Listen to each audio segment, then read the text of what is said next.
Hey, what's up, guys? It's Flackfire. Of course, big news today. We had the Far Harbor trailer released. Far Harbor coming out on May 19th. But let's take a look at the trailer frame by frame, do an analysis, and find out what you may have missed in this awesome new trailer.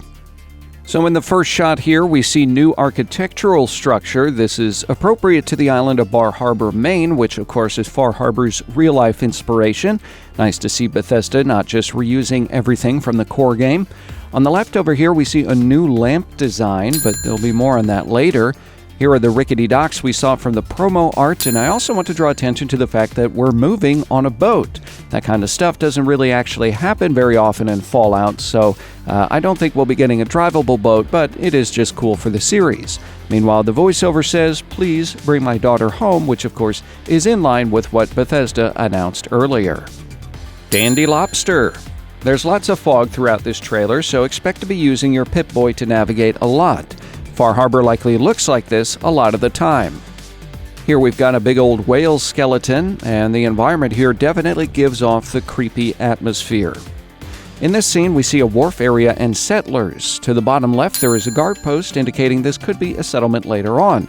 If it is, then there's lots of stuff that could be new to settlement creation, primarily these cool floating docks. This settler is actually preparing fish. I don't think we've actually seen this before, which means it's a staple of the diet in the community, which likely means an emphasis on the water in this DLC. We may actually see some underwater exploration. There is a non-Nuka-Cola vending machine here, so Far Harbor may have its own beverage, like Fallout New Vegas had with Sunset Sarsaparilla. Here's a close-up of those lights we saw earlier. They're blue and unlike anything we've seen so far in the Commonwealth. They also have moving fins, which honestly is pretty weird. I doubt that they're wind-powered, but they might be hydroelectric since we're near the water. Anyway, here's a couple of dead creatures we'll see more of later. The voiceover is obviously from one of the settlers on the island, and he's speaking like they're facing an invasion, but whether that's from the synths or the children of Adam, or both, we just don't know. We get some nice shots of the forest here, presumably the Acadia National Park. Pretty much all the weather we've seen so far has been foggy, so a radiation storm isn't surprising. We also might be standing on Cadillac Mountain in this shot, which is the island's highest point. In this shot, there's an observatory in the background, and we know this plays a major role later on, so also here in the foreground, a giant anchor. Here we've got new armor, and not just any kind of armor. This armor is designed after old diving gear, expected to weigh a lot. Real-life copper and brass diving helmets can weigh up to 70 pounds alone. In this shot, we see a new enemy which seems to be amphibious. It looks like it could actually be related to a shrimp. The man in this shot is holding a repeating rifle, similar to the lever-action rifle from Fallout 3 or the cowboy repeater in Fallout New Vegas. The man in the background may also be wielding a new weapon, though it's difficult to see in this trailer. What is clear is that his outfit and armor are new, and interestingly, his face is obscured for some reason. It's presumed the bearded man in this shot is speaking, and he's talking about getting lost in the fog. I want to point out here that there's a bar in this shot, which is where the protagonist of H.P. Lovecraft's The Shadow over Innsmouth learns about the much-feared Deep Ones, so we may get a good dose of Lovecraft in this Far Harbor DLC. Obvious sea monster is obvious. In this shot, we see new clothing on the sole survivor. We've got a fishing hat and a new shoulder piece. This shoulder piece has an interesting design which we see later on banners at a Children of Adam settlement. So the Children of Adam have their own armor type. She says Far Harbor has the right to the truth. But what truth is that? Here's a shot showing a radioactive waste area which fits the island's description of higher radiation levels.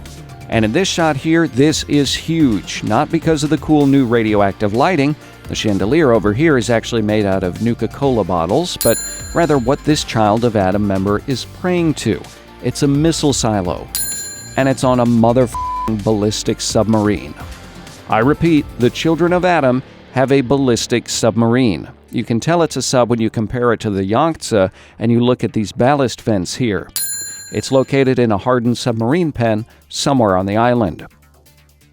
In this shot, whoever the cult's leader is standing on the bridge of the submarine. We're able to kind of guess that by the railing design here, but we're able to get a lot out of this shot by the banners, namely that there's a general merchant, weapons vendor, and doctor present, so this Children of Adam settlement is a fully functioning settlement.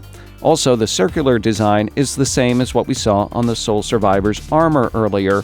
This room is very thin and long, which is also consistent with a submarine pen. Again, here we see Children of Adam armor on the Soul Survivor, but there's also a new helmet. It's very similar to the Ranger helmet in Fallout New Vegas. It's likely that these military pieces were claimed by the Children of Adam when they took over the military submarine facility. I doubt they made them on their own, since their preferred clothing is pasta strainers. The voiceover also mentions radioactive fog, so invest in that red resistance perk. Here's a new melee weapon. It's a hook common to the fishing industry. This shot features new ghouls and takes place at a drive-in theater. The projector here actually seems to be on, so I wonder what's showing. Here are some live versions of the dead creatures we saw earlier. They look bizarre and are almost like walking tadpoles. In this shot, we see the aforementioned Observatory. The voiceover sounds synthesized and says, "I know peace can still be achieved." Yet in this shot, there is a boat on fire. Could this be the result of the different factions warring on Far Harbor? The voiceover says, "You call murdering one of ours peace." This certainly paints a conflict between the synth colony and the settlers.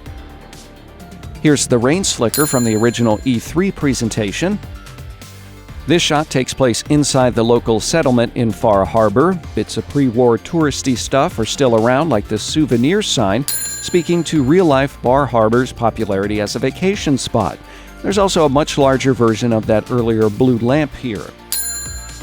These people are Children of Adam members. Here's the weird ropes holding on their pasta strainers, but the big news in this shot is the new weapons.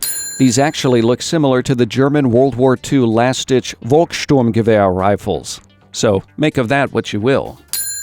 The next couple shots give us a good look at the sea monster we saw earlier, likely descended from the anglerfish, plus a heavily armored bug enemy, which looks similar to a praying mantis.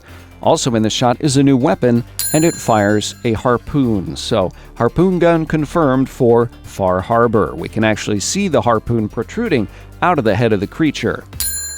Here's a shot of a bunker being exploded with a nuke. Not sure if this is the Child of Adam location or the observatory for the synths. We also hear Nick Valentine, so it may be he is our only available companion for the expansion, though I doubt that is the case.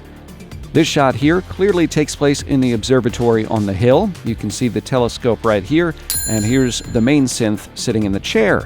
Interestingly, I don't see any other synths in this location, so very odd that he is by himself. Here's a close-up of that synth, and he's obviously a prototype just like Nick Valentine. He's got a lot of radio tubes protruding from his body and head, probably meaning he is supposed to be super intelligent.